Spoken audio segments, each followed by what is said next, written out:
Bismillah. Assalamualaikum warahmatullahi wabarakatuh.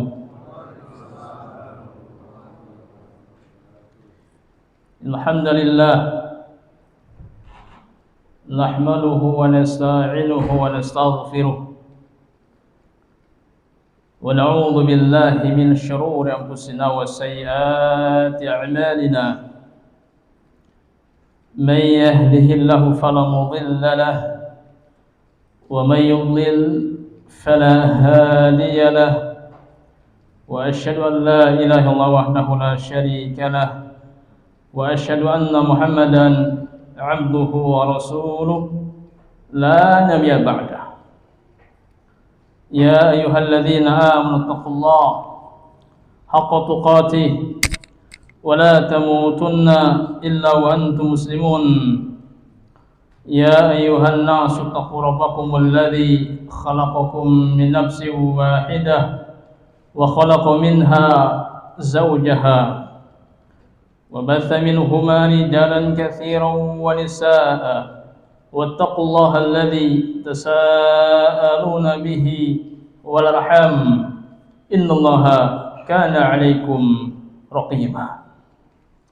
يا أيها الذين آمنوا اتقوا الله وقولوا قولا سديدا يصلح لكم أعمالكم ويغفر لكم ذنوبكم ومن يطع الله ورسوله فقد فاز فوزا عظيما. أما بعد فإن أصدق الحديث كتاب الله وخير الهدي هدي محمد صلى الله عليه وسلم وشر الأمور محدثاتها وكل محدثة بدعة وكل بدعة ضلالة وكل ضلالة في النار.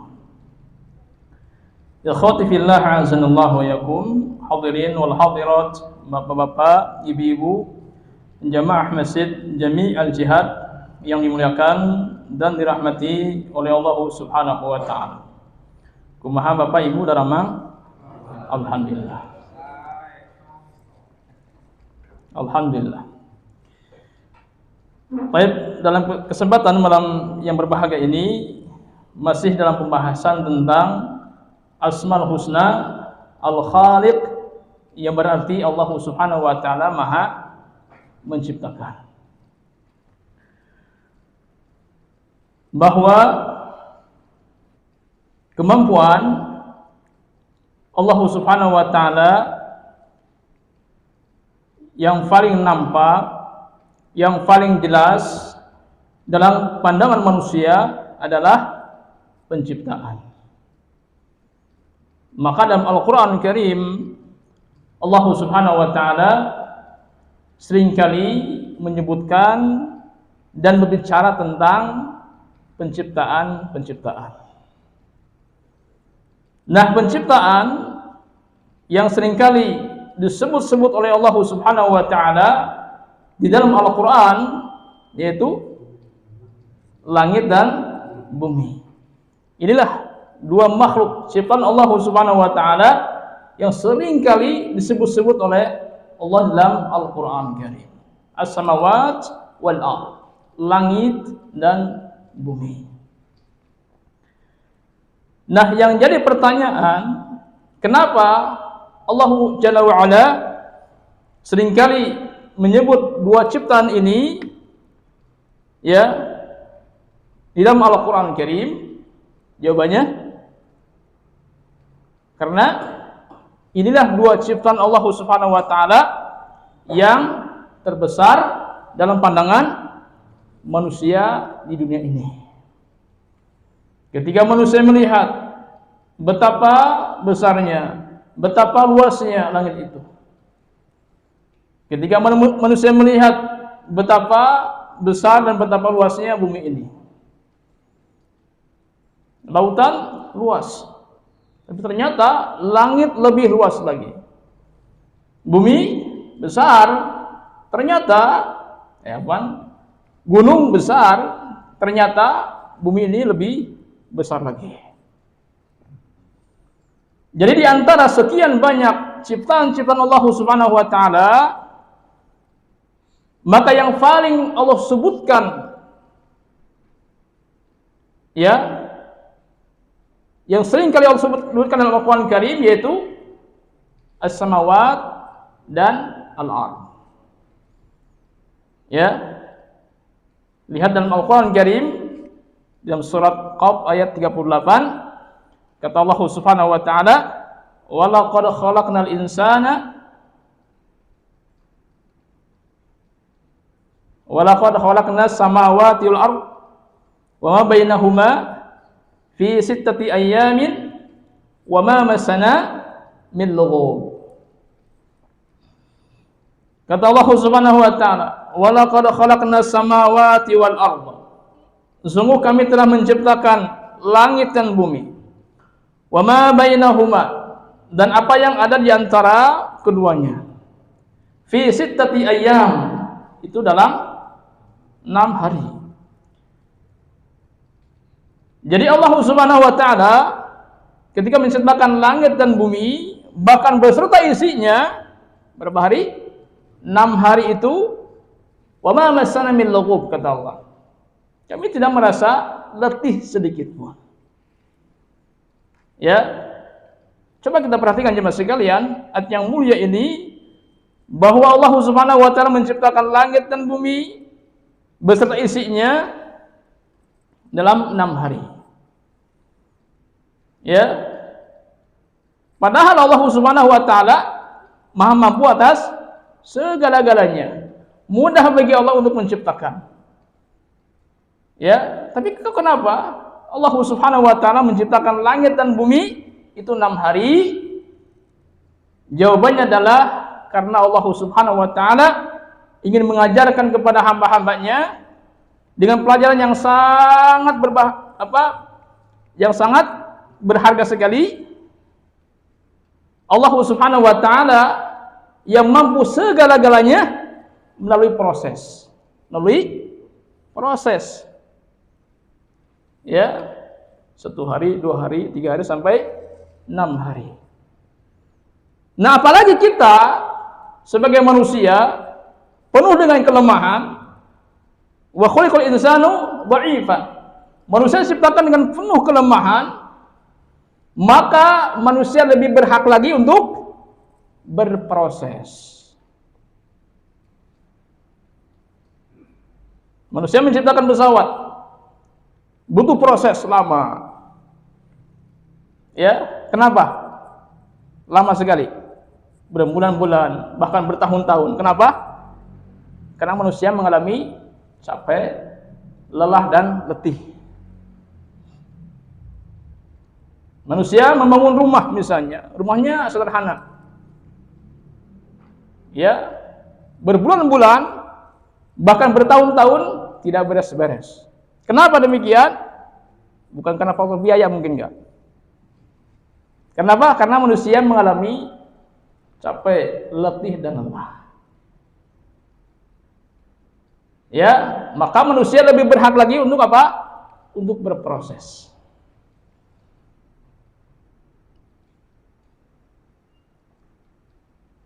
Nah, Allah Subhanahu wa taala menciptakan langit dan bumi 6 hari ini.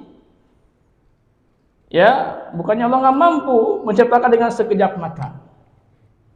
Ya, Allah Maha mampu segala-galanya. Ya, Allah tinggal mengucapkan saja dengan kata-kata. Apa itu?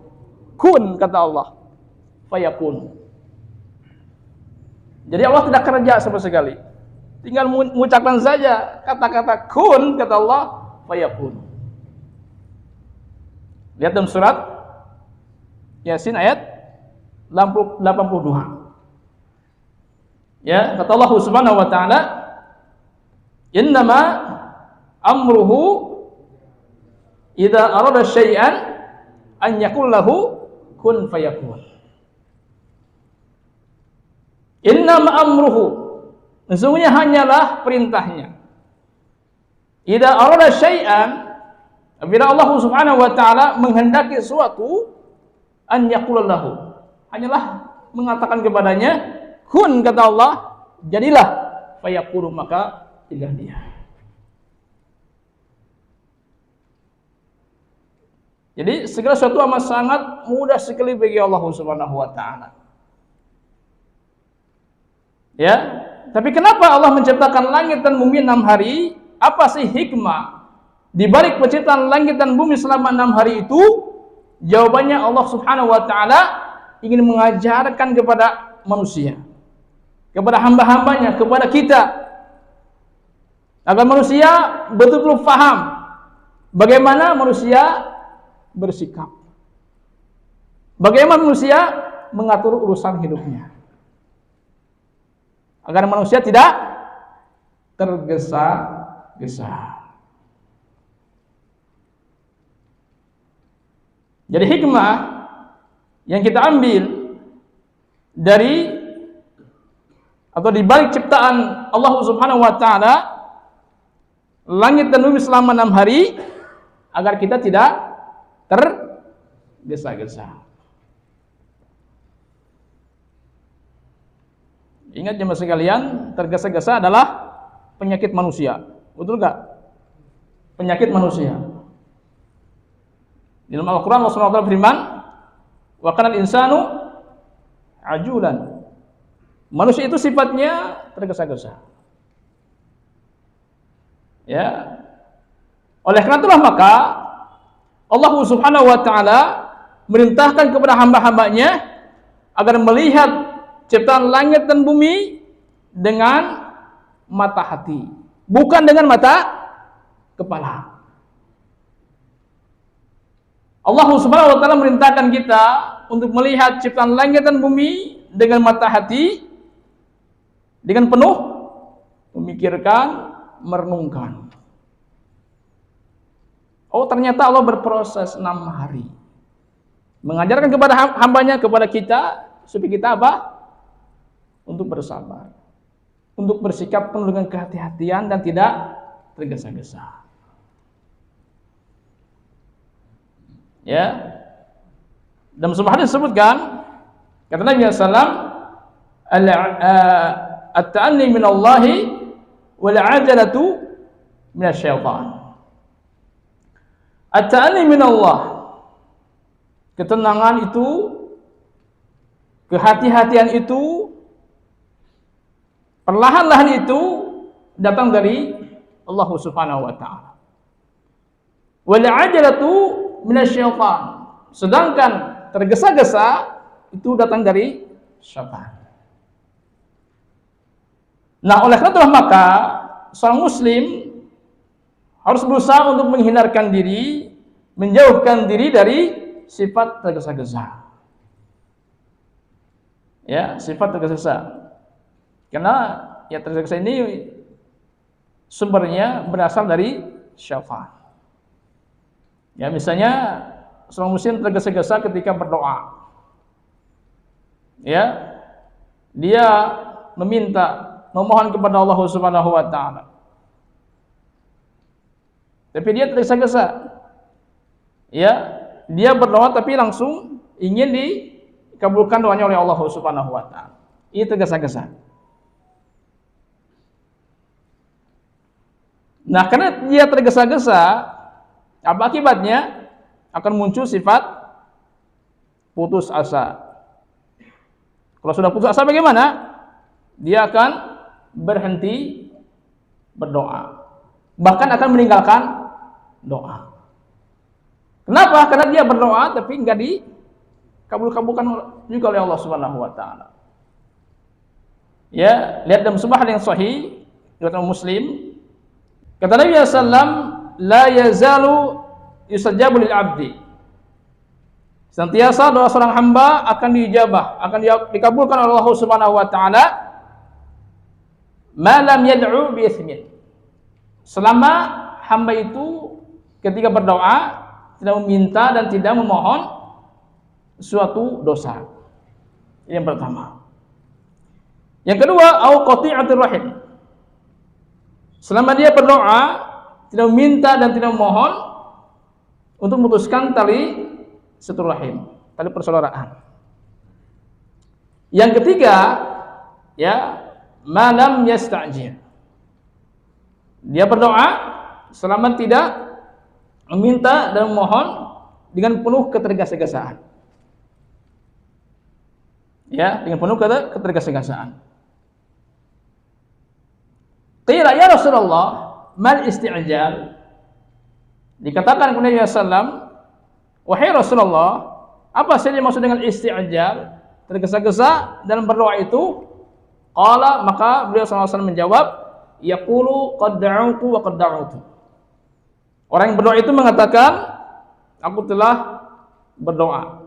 Sungguh aku benar-benar telah berdoa. Falam ara yastajibu li. Akan tapi Allah Subhanahu wa taala tidak mengabulkan doa untukku. Fa yastahsiru 'inda dzalik wa yad'u ad-du'a.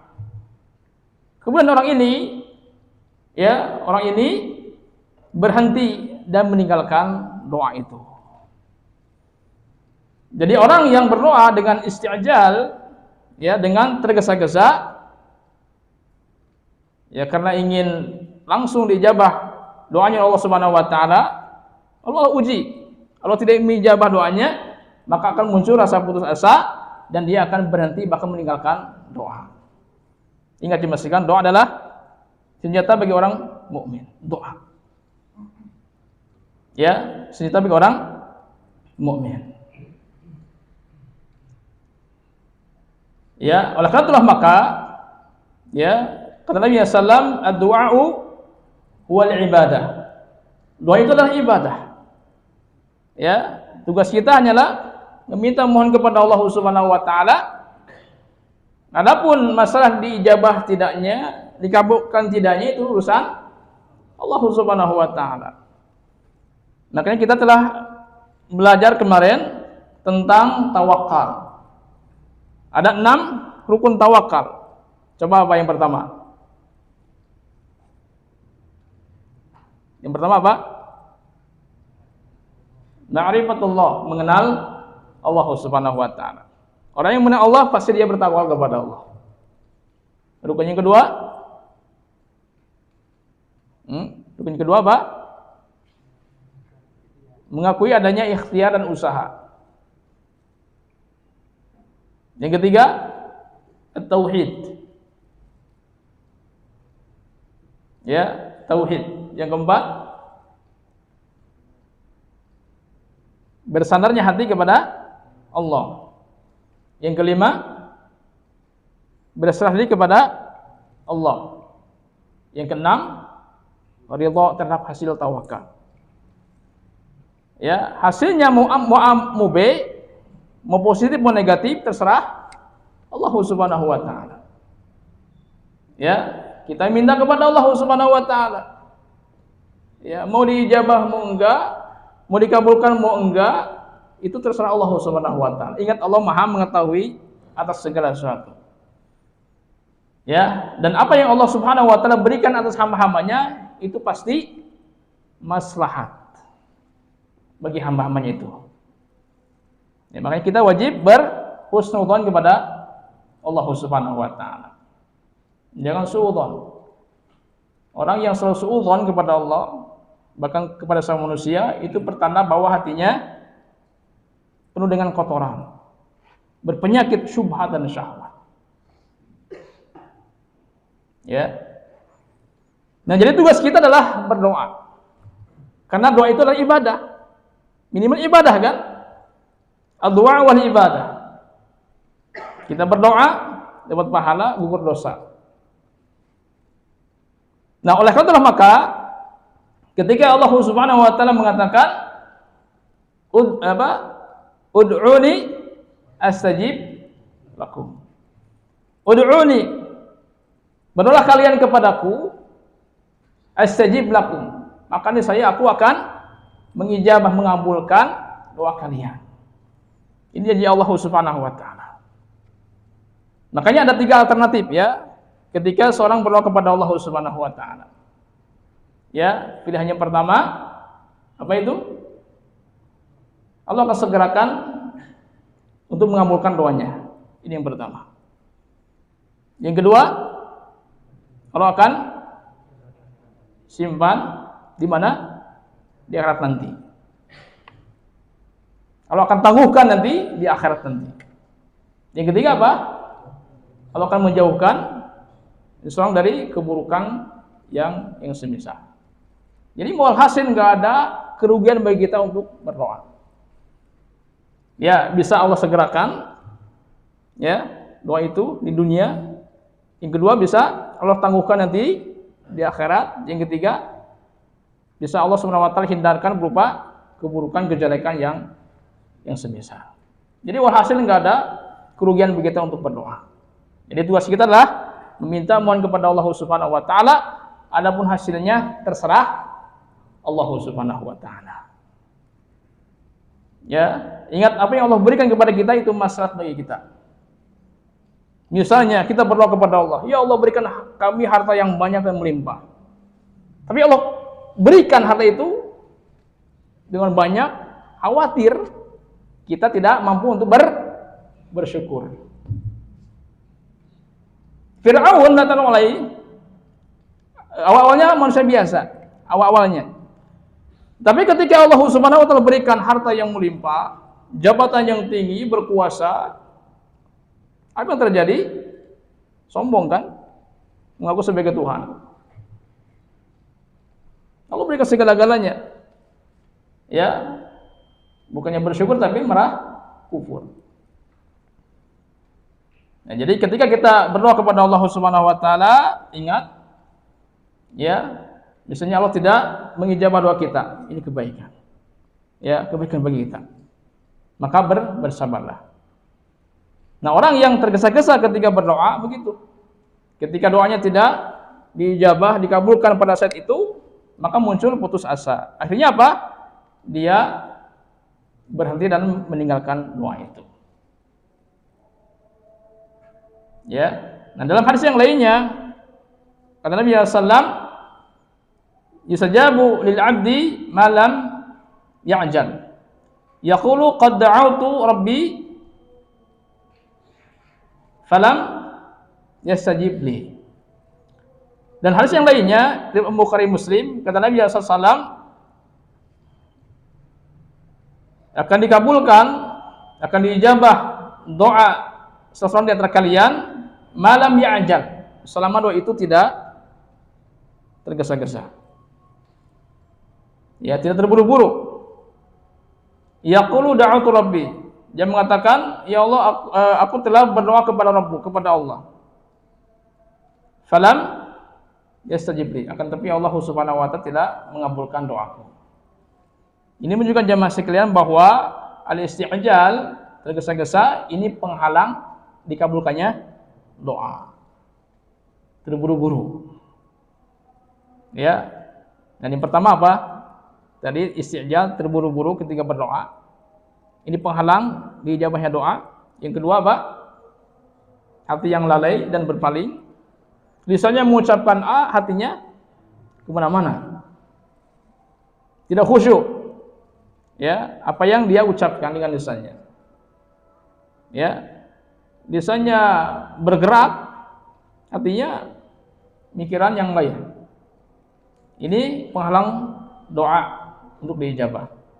Tapi yang ketiga adalah, yang paling terbesar adalah makan harta haram. Hati-hatilah, makan harta yang haram.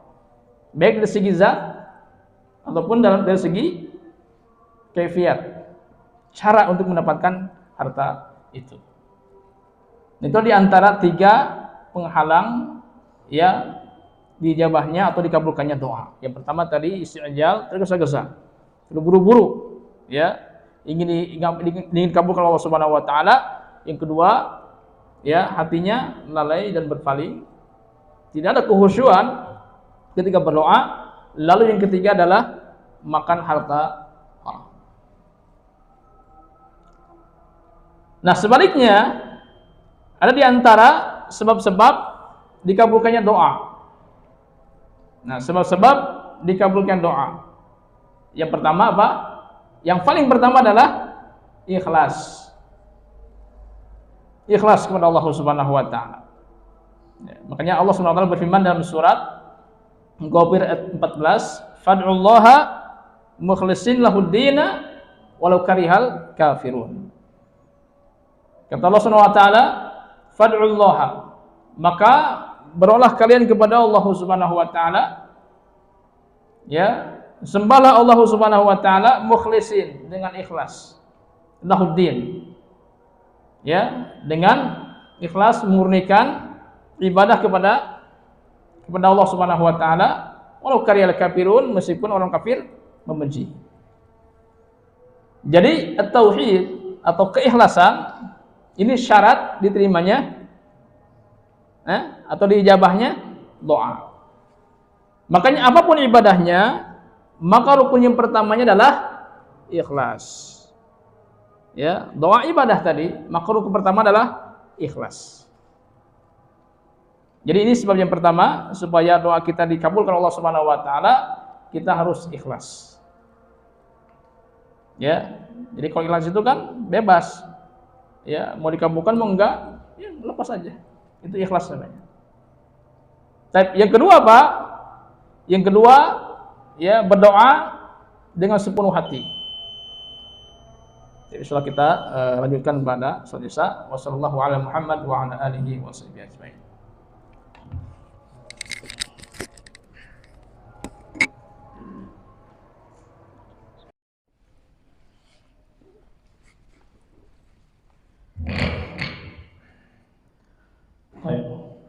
Bismillah, alhamdulillah, wassalatu wassalam ala rasulillah ba'd. Jemaah sekalian yang dimuliakan dan dirahmati Allah Subhanahu wa taala, berikutnya penyebab dikabulkannya doa yang kedua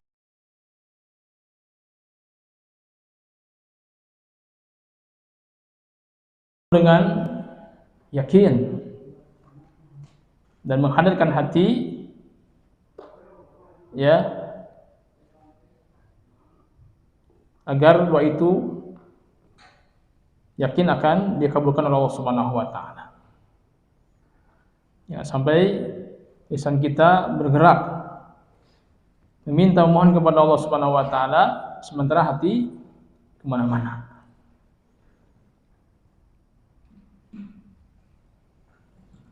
Nabi kita SAW telah bersabda, kata beliau, ud'ullaha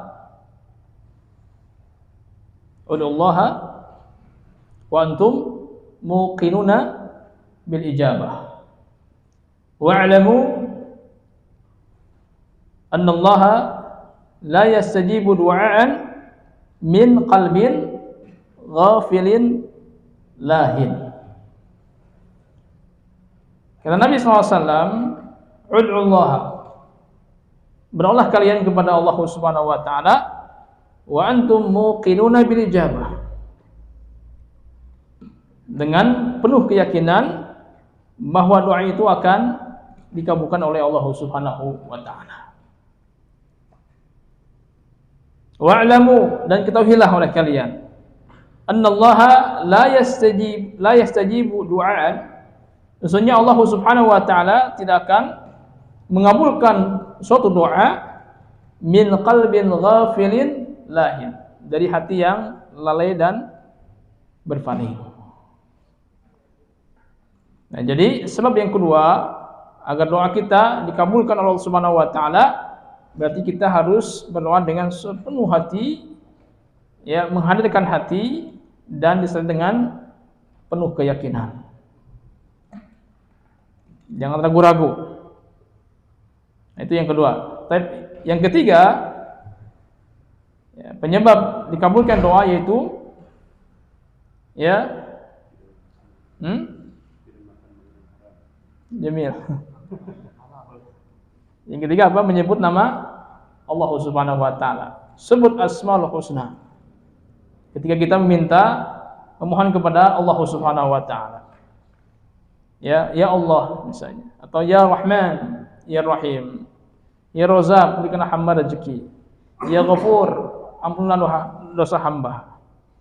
Jadi sebut nama Allah Subhanahu wa taala ketika berdoa. Kenapa demikian? Karena Allah Subhanahu wa taala memerintahkan dalam Al-Qur'an, "Walillahil asmaul husna fad'uhu biha." Allah Subhanahu wa taala memiliki asmaul husna, nama-nama yang maha baik, indah dan sempurna. Fad'uhu biha, maka berdoa dengan menyebut nama-nama itu. Disebut Asmaul Husna. Nama-nama Allah Subhanahu wa taala ketika berdoa. Nah, ketika nama Allah Subhanahu wa taala disebut-sebut oleh hambanya, maka Allah merasa senang, merasa tersanjung dan terpuji ketika disebut-sebut nama-namanya. Nah, ini sebab yang ketiga. Nah, sebab yang keempat, ya, agar doa kita diijabah, dikabulkan Allah Subhanahu wa taala, yaitu kita harus memilih waktu tertentu. Ya, yang sangat memungkinkan sekali untuk dikabulkannya doa. Dan memang jemaah sekalian, kita sebagai orang muslim dituntut oleh Allah Subhanahu wa taala untuk bersungguh-sungguh terus-menerus untuk berdoa kepada Allah.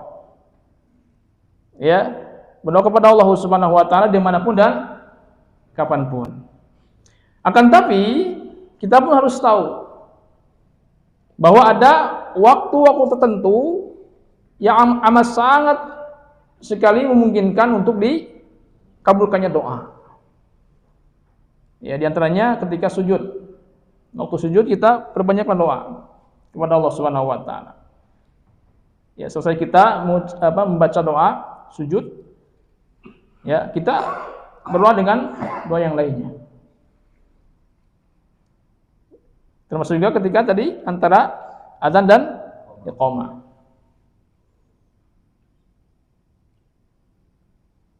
Di terakhir sepertiga akhir malam, waktu sahur, berdoalah kepada Allah Subhanahu wa taala. Di bulan Ramadan sebentar lagi insyaallah, kurang lebih 40 hari lagi ya. Semoga Allah Subhanahu wa taala memberikan kesempatan untuk kita supaya kita bisa hidup bersama bulan Ramadan. Terutama 10 terakhir bulan Ramadan.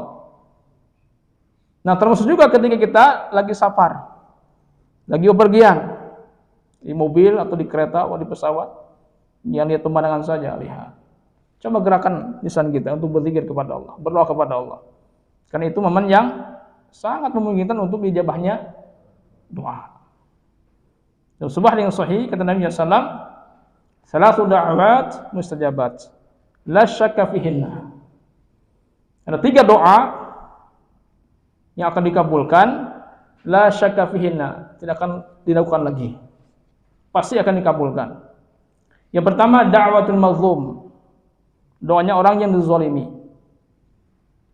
Orang yang dizalimi, dia berdoa akan dijabah oleh Allah Subhanahu wa taala.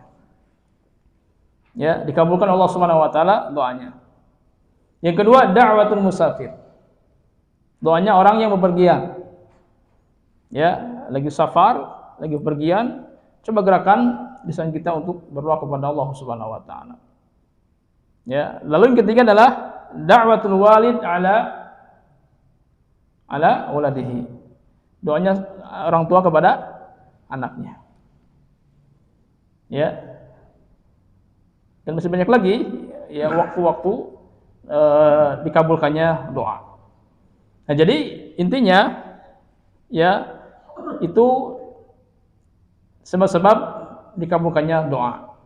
Nah, tambahkan yang kelima tadi apa? Tidak isti'jal, sabar. Ya, sabar ketika dia berdoa. Jangan tergesa-gesa ingin menunggu hasil ya dari Allah Subhanahu wa taala atas doanya. Itu diantara 5 sebab diijabahnya atau dikabulkannya doa. Yang pertama, ingat ikhlaskan niat karena Allah Subhanahu wa taala.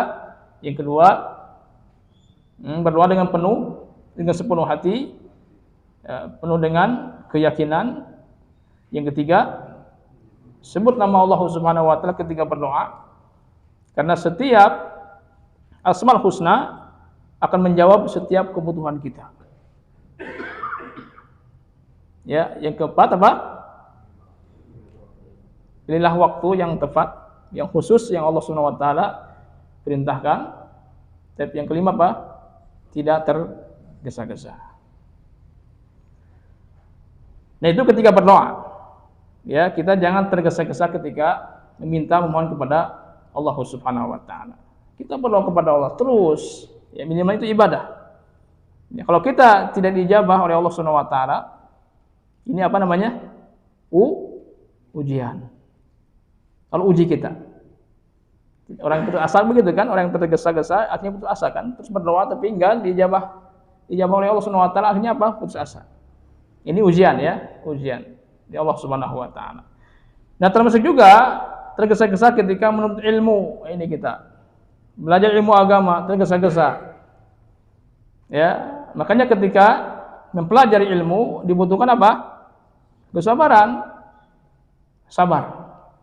Imam Syafi'i rahimahullahu taala beliau pernah memberikan nasihat kepada muridnya.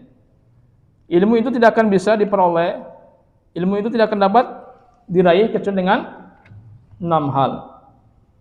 Yang pertama apa? Zakaun, cerdas. Kalau nggak cerdas gimana? Tinggal rajin saja, rajin. Yang kedua apa? Hirsun, semangat. Ya, makanya ada doa yang diajarkan Nabi SAW adalah ihris ala ma yanfa'u wasta'in billah wala ta'jiz. Semangat dalam hal yang bermanfaat. Ya, semangat, jangan lemah. Ya, jangan lemah. Yang ketiga apa? Ijtihadun, sungguh-sungguh. Jadi kita harus capek, harus lelah ketika belajar. Ulama salaf kita mengatakan a'til ilma kullak wa yu'tika ba'dah. Berikanlah lelahmu, capekmu pada ilmu, niscaya ilmu itu akan memberikan bagian dari dirinya. Siapa yang bersungguh-sungguh dia akan mendapatkan. Ijtihadun. Yang keempat apa? Dirhamun. Seorang biaya. Biaya. Masuk ke pesantren, masuk ke sekolah, perlu biaya. Kita pun perlu biaya kan? Kajian seperti ini. Betul? Apa itu? Minimal bensin kan biaya. Kan kudu ada bensinannya, itu kan itu. Bensinan heula biaya kan. Keluarkan uang gitu kan. Yang kelima apa? Suhbatu ustad, langsung belajar kepada ustad, kepada guru. Jangan hanya mengandalkan baca buku sendiri. Ingat, buku, kitab, wasilah dan sarana untuk sampai kepada ilmu, untuk memudahkan kita belajar ilmu. Ya. Yang keenam apa? Tulu zaman, memerlukan waktu yang lama, yang panjang. Berarti bersabar. Ya, bersabar. Nah, kebanyakan para penuntut ilmu ini kesalahan, mereka tergesa-gesa. Ya, tergesa-gesa ketika melihat hasil belajarnya atau ketika menunjukkan hasil belajarnya. Ya, akhirnya apa? Dia mengajarkan ilmu, bahkan ceramah sebelum waktunya. Ini ketergesa-gesaan, ini kesalahan ya dalam menuntut ilmu. Nabi kita sallallahu alaihi wasallam, ya Nabi sallallahu alaihi wasallam pernah ditegur oleh Allah Subhanahu wa taala. Kenapa Nabi sallallahu alaihi wasallam ditegur oleh Allah Subhanahu wa taala? Jawabannya karena Rasulullah SAW tergesa-gesa ya ketika meniru bacaan malaikat Jibril. Ya, meniru apa? Bacaan Al-Qur'an yang dibacakan oleh malaikat Jibril alaihissalam. Ditegur oleh Allah Subhanahu wa taala. Lihat dalam surat Al-Qiyamah ayat 16 sampai 19. Apa bunyinya? La tuharrik bihi lisanaka lita'jala bih. Inna 'alaina jam'ahu wa qur'ana. Fa idza qara'nahu fattabi' qur'ana. Thumma inna 'alaina bayana. Kata Allah Subhanahu wa taala, la tuharrik bihi lisanaka. Hai Muhammad, jangan engkau gerakkan lisanmu itu ya untuk membaca Al-Qur'an lita'jala bih, karena hendak tergesa-gesa, terburu-buru untuk menguasai Al-Qur'an. Inna 'alaina, sungguhnya atas tanggunganku, kata Allah, jam'ahu ya untuk mengumpulkan Al-Qur'an di dadamu. Wa Qur'ana, dan atas tanggunganku ya engkau mampu dan pandai membacanya. Fa idza qara'nahu, apabila kami telah selesai membacakan Al-Qur'an, fattabi' Qur'an. Ikutilah bacanya itu. Tsumma inna 'alaina bayana. Kemudian sesungguhnya atas awan kami, kata Allah, bayanah, penjelasannya. Jadi Nabi saja ditegur oleh Allah Subhanahu wa taala, jangan mendahului. Ya. Kenapa Allah Subhanahu wa taala menegur Nabi sallallahu alaihi wasallam? Dia tergesa-gesa ketika membaca Al-Qur'an, apa yang Jibril sampaikan, jawabannya apa? Ada hikmah yang sangat luar biasa agar Nabi sallallahu alaihi wasallam betul-betul faham ayat yang dibacakan, ayat yang disampaikan, ayat yang diwahyukan oleh malaikat Jibril alaihissalam. Itu paham. Nah, jadi di antara ya kesalahan dalam belajar ilmu agama adalah tergesa-gesa ingin apa? Cepat-cepat mengajarkan ilmu sebelum waktunya. Sebelum waktunya. Ya, kalau setahun 2 tahun nggak cukup. Kenapa? Karena ilmu ini luas sekali. Luas sekali. Nah, itu diantara bentuk isti'jal, ya, terburu-buru, tergesa-gesa. Ini merupakan apa? Tadi sifat syaitan. Berasal dari syaitan, bisikan syaitan.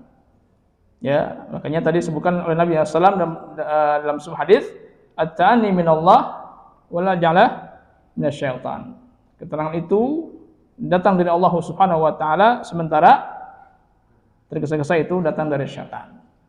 Nah, timbul pertanyaan, apakah ada tergesa-gesa yang diperbolehkan? Ada enggak? Ada. Ada.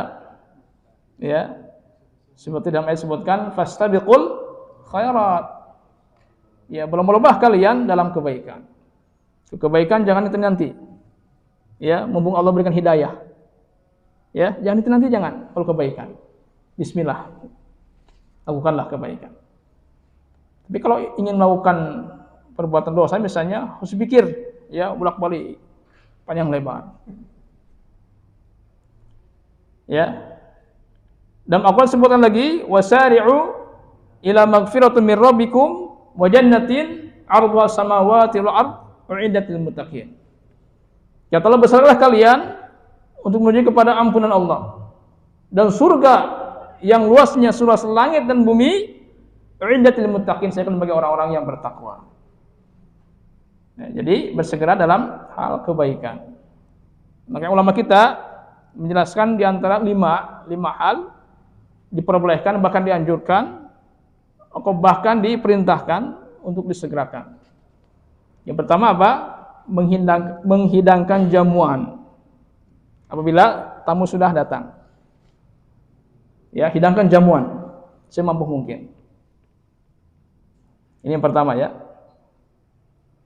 Yang kedua, menyegerakan apa? Pengurusan mayit, jenazah ketika telah meninggal dunia. Yang ketiga, apabila orang tua memiliki anak gadis yang sudah balik, sementara ada laki-laki yang soleh yang menyukainya, apalagi meminangnya, melamarnya, segerakan untuk menikahkan. Jangan nanti. Karena pernikahan dalam Islam itu simpel dan mudah. Ya. Yang keempat apa? Lunasi hutang ketika sudah jatuh tempo. Apa coba hikmahnya? Agar tidak didenda. Syariat betul-betul memerintahkan kepada kita, kalau sudah jatuh tempo, lunasi. Ya, jangan dinanti-nanti. Kenapa tadi? Dampaknya apa? Denda. Tapi yang kelima apa? Yang kelima adalah bersegera untuk bertobat dari dosa setelah melakukan perbuatan dosa. Bertobat kepada Allah Subhanahu wa taala. Jangan dinanti-nanti. Nah, ini di antara 5 hal yang disebutkan oleh para ulama diperbolehkannya, bahkan diperintahkan untuk disegerakan. Yang pertama apa itu tadi? Ya. 6, jamuan. Segerakan jamuan. Yang kedua, mengurus jenazah, segerakan. Yang ketiga, kalau ada punya anak gadis yang udah balik, sementara udah ada calonnya, sudah jangan bikin lama-lama. Yang keempat, lunasi hutang kalau sudah jatuh tempo. Yang kelima, bertaubat kepada Allah Subhanahu wa taala. Nah, jemaah sekalian, yang dimuliakan dan dirahmati Allah Subhanahu wa taala, kembali kepada hadis Nabi sallallahu alaihi wasallam, at-ta'ani minallahi wal 'ajalatu minasyaitan. Ketenangan, kehati-hatian, ya, perlahan-lahan itu datang dari Allah Subhanahu wa taala, sementara tergesa-gesa itu datang dari syaitan. Nah, oleh karena itulah maka ketika Nabi SAW ya berkata kepada Asyaj, dia mengatakan, inna fika la khoslatain. Inna fika la khoslataini yuhibbuhumallahu al-hilmu wal anat. Nabi SAW berkata kepada Asyaj, beliau mengatakan, inna fika, sesungguhnya pada dirimu itu la khoslatain, betul-betul ada dua akhlak, la khoslatain. Yuhibbuhumullahu, yang mana dua akhlak itu dicintai oleh Allah Subhanahu wa taala. Yang pertama al-hilm. Al-hilmu artinya lemah lembut. Ya, lemah lembut, tidak mudah emosi, tidak mudah marah. Al-hilm. Yang kedua al-anat. Al-anat artinya berhati-hati dan tidak tergesa-gesa. Al-hilmu wal anat ini akhlak yang sangat luar biasa sekali yang dimiliki oleh Asyaj tadi, sampai-sampai Nabi SAW memujinya. Nah, bagaimana kita supaya memiliki sifat kedua tadi, al-hilm wal anat? Bagaimana caranya? Keduanya merupakan buah dari kesabaran. Buah kesabaran. Ya, dengan sabar akan membuahkan sifat al-hilm, lemah lembut. Ya, dalam berbicara, dalam bertindak, bahkan ketika memberikan keputusan pun lemah lembut. Tidak mudah emosi, itu kan? Tidak mudah tersinggung, itu sabar. Kalau kita masih saja mudah tersinggung, emosi, berarti kita belum sabar. Belum sabar. Yang kedua tadi al-anat. Buah yang kedua di kesabaran adalah al-anat. Ya, hati-hati ketika bersikap. Ya, dan tidak tergesa-gesa. Kalau kita masih tergesa-gesa, pertanda bahwa kita belum sabar. Urung gusuhnya banyak, belum sabar. Makanya Nabi kita SAW pernah mengatakan bahwa sabar itu adalah ya kunci dari berbagai macam kebaikan.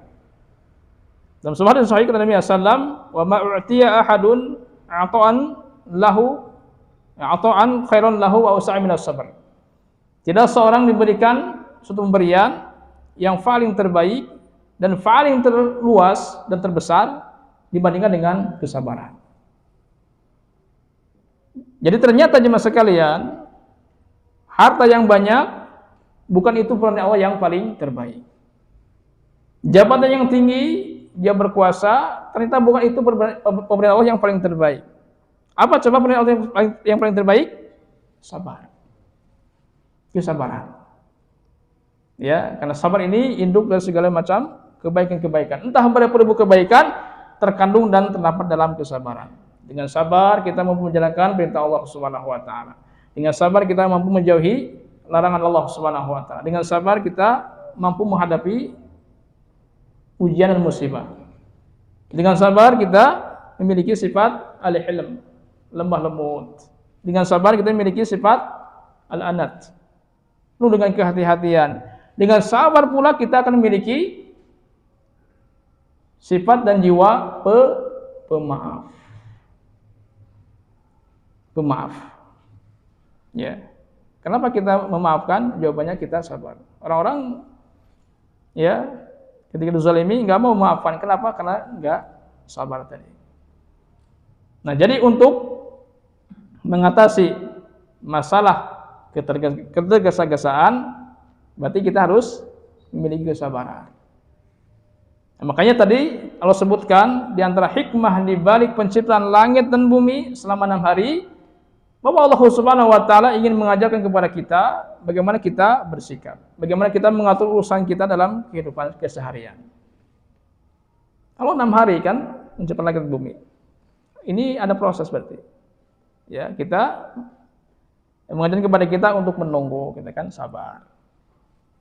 Ya, sabar ketika bersikap, tenang ketika bersikap, dan tidak tergesa-gesa. Inilah hikmah yang pertama yang kita ambil dari penciptaan langit bumi selama 6 hari, yaitu Allah Subhanahu wa taala mengajarkan kepada kita supaya kita tidak tergesa-gesa. Ya. Itu hikmah yang pertama. Hikmah yang kedua, apa dibalik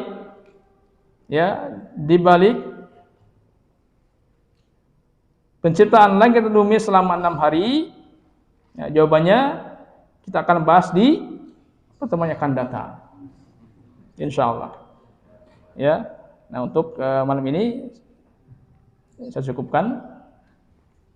Ada sisa waktu kita gunakan untuk tanya jawab. Wassallallahu ala Muhammad wa ala alihi wa sahbihi ajmain. Mengak Bapak Ibu?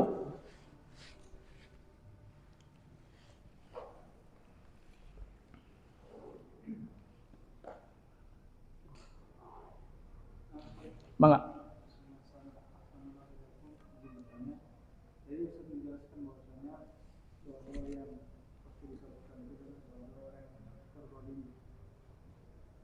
Pada kaum muslimin yang didolimi mungkin kami paham. Tapi gimana kalau yang didolimi itu orang-orang kafir? Apakah doanya juga termasuk dikabulkan? Doa dari orang-orang yang kafir yang terdolimi. terzalimi.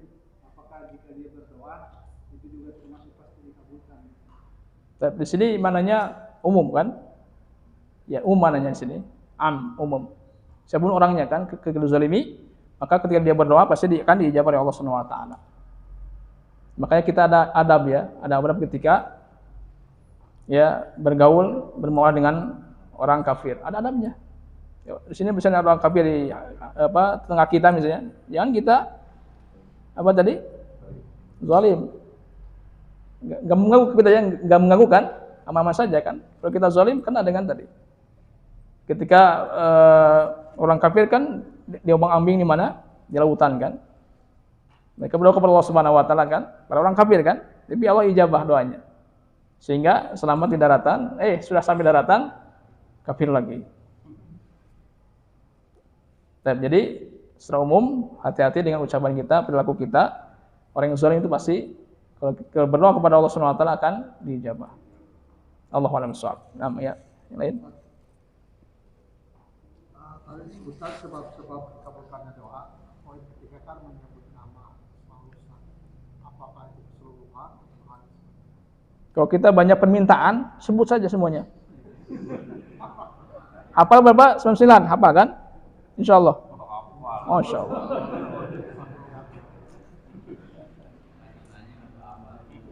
Hafal insyaallah. Sebut ya, sesuai dengan kebutuhan kita. Nama Allah Al-Ghafur, ya Ghafur, berikanlah hamba ketenangan, tenyambung. Sudah paham kan? Ya Al-Ghafur gitu kan, ampunilah dosa hamba. Ya Razak, ya Razak, berikanlah hamba rezeki. Nah, karena kita harus paham Asmaul Husna. Jangan sampai kita menyebut nama Ar-Razak tapi keliru dengan apa yang kita minta. Wah, ya Razak, ya misalnya berikanlah ketenangan gitu. Berikanlah ampunan, ternyambung. Ya, tidak kebutuhan kita. Jadi, ya setiap Asmaul Husna akan menjawab setiap kebutuhan kita. Makanya tidak ada kebutuhan kita yang tidak ada pada Allah. Semuanya ada pada Allah. Mau minta apa tinggal menyebut nama Allah Subhanahu wa taala, sebut nama Allah Subhanahu wa taala. Ya kan? Ya, makanya setiap Asmaul Husna akan menjawab setiap kebutuhan kita. Pahami Asmaul Husna, ngaji Asmaul Husna. Ya, karena orang yang betul-betul paham tentang kehidupan yang sebenarnya, orang yang paham tentang Asmaul Husna. Kenapa demikian? Karena hidup ini semuanya ada pada Asmaul Husna. Dengan mempelajari, mengkaji Asmaul Husna, tauhid kita akan kuat dan kokoh. Makanya Allah Subhanahu wa taala seringkali menggandengkan antara tauhid dengan Asmaul Husna seperti dalam ayat Allahu la ilaha illa huwal hayyul qayyum. Yang pertama tauhid, yang kedua al-hayyul qayyum, Asmaul Husna. Apa hikmahnya? Allah gandengkan Asmaul Husna dengan tauhid, artinya adalah seorang mustahil ya, tauhidnya akan kuat dan kokoh tanpa paham Asmaul Husna. Ya, sebetulnya untuk menguatkan tauhid kita, kaji Asmaul Husna. Asmaul Husna. Ya, dengan tauhid yang kuat dan kokoh otomatis akan membuahkan keikhlasan. Yang kedua tadi apa? Kita akan paham tentang kehidupan yang sebenarnya. Karena semuanya ada pada Asmaul Husna. Ya. Sebut nama Allah Subhanahu wa taala.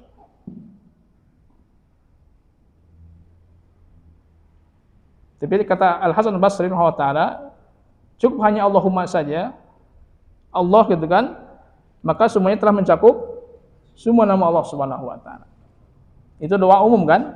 Ya Allah berikan rezeki. Kalau khususnya apa? Ya Razak berikanlah rezeki. Itu gitu ya. Nah. Tidak ada naktafi, insyaallah kita lanjut di pertemuan akan datang. Ya Allah wa shawab, subhanakallah bihamdik, asyhadu an astaghfiruka wa atubu ilaik wa da'wana alhamdulillahi alamin. Wassalamualaikum warahmatullahi wabarakatuh.